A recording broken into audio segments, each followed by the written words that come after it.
could broadening your perspective help you resolve your psychological ED? Let's talk about it.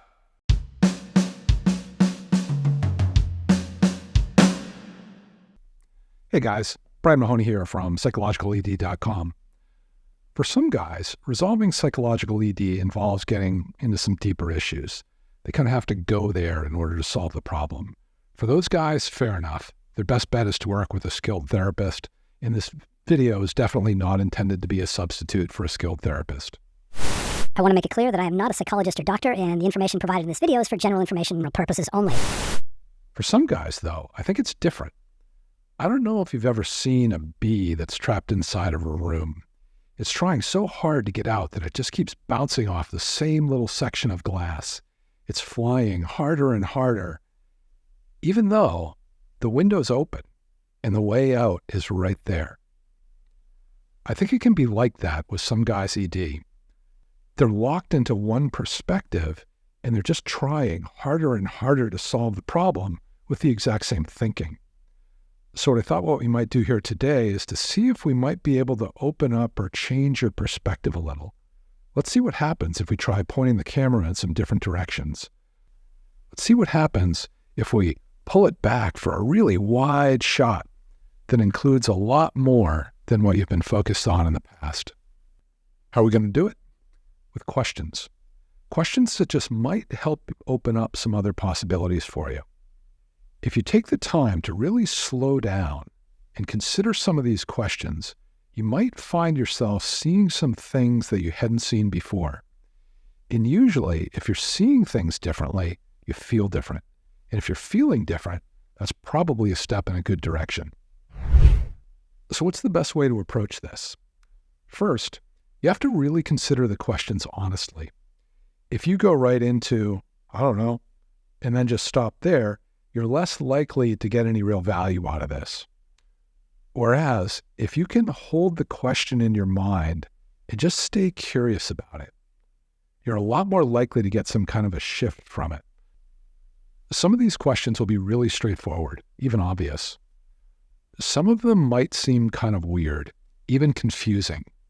For the weird ones, just know that it's not always necessary for you to get a clear, conscious answer in order for you to feel different, or see more, or hear more. Again, it's the idea of just staying curious with it and seeing what might come up from there. And feel free to hit pause as we go along. I'll leave some pauses between questions, but since we can't do this live and I can't gauge my questions to your responses, I'd suggest you be really free about hitting the pause button so you're giving yourself plenty of time to really think about, process the question. Okay, here we go. How have you been talking to yourself about this?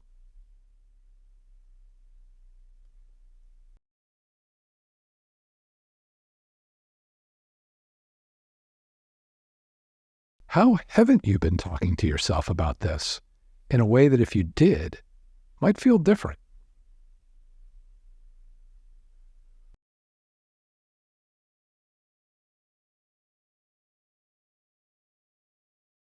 What's one thing you haven't been saying to yourself that you could start to now that might start to move this in a different direction?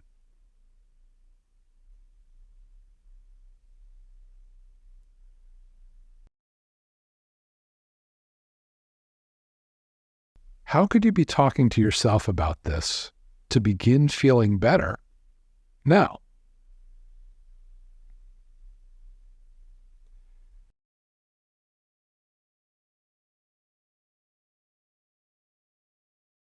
How have you been relating to your partner?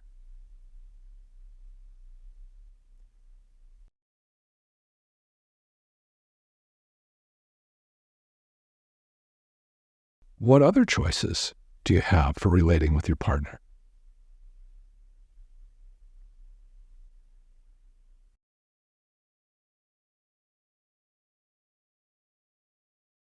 How many of those other choices you have for relating with your partner might feel lighter and more open?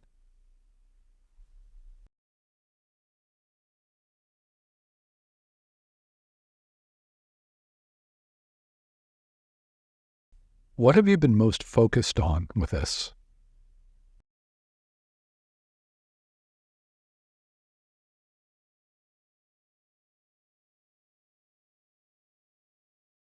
What's one other thing that's not that you might begin to see along with that now that might begin to help later?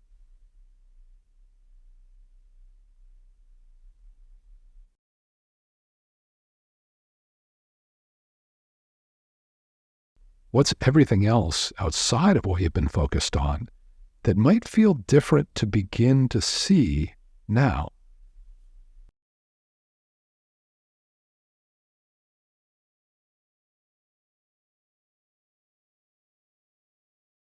If you think of everything about the problem that you've been focused on as being in the foreground, right up close, then you consider what's everything beyond the foreground that you weren't paying attention to. Consider everything in the background, everything in the world, everything in the universe that's beyond that. And now, in a flash, if you have the background rush to the foreground as the old foreground recedes, just kind of disappears into the background, what are you paying attention to now that you weren't before? And what would it be like to take that forward with this?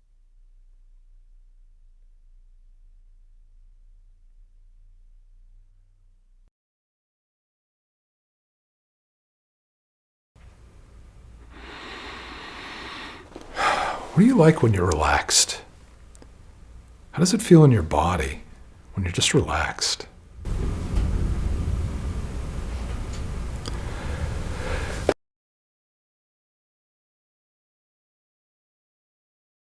What does it feel like when you just feel good? How does it feel in your body when you just feel good?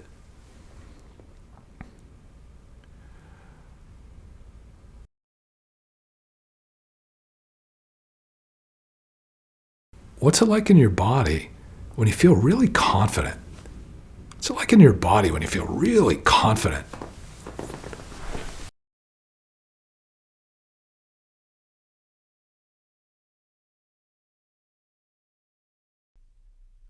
What have you not been paying attention to in bed that you can now?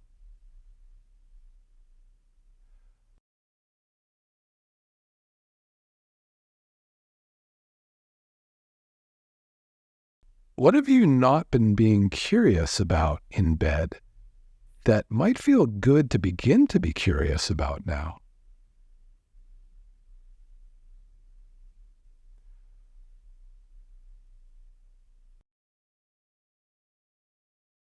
What have you not been feeling in bed that you might begin to now? That's different.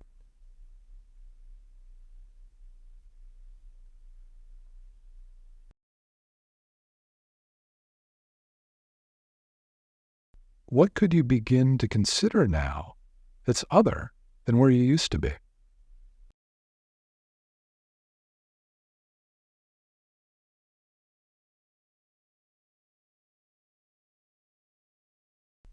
What's one thing you could include in your perspective more often that might open up some other new possibilities for you?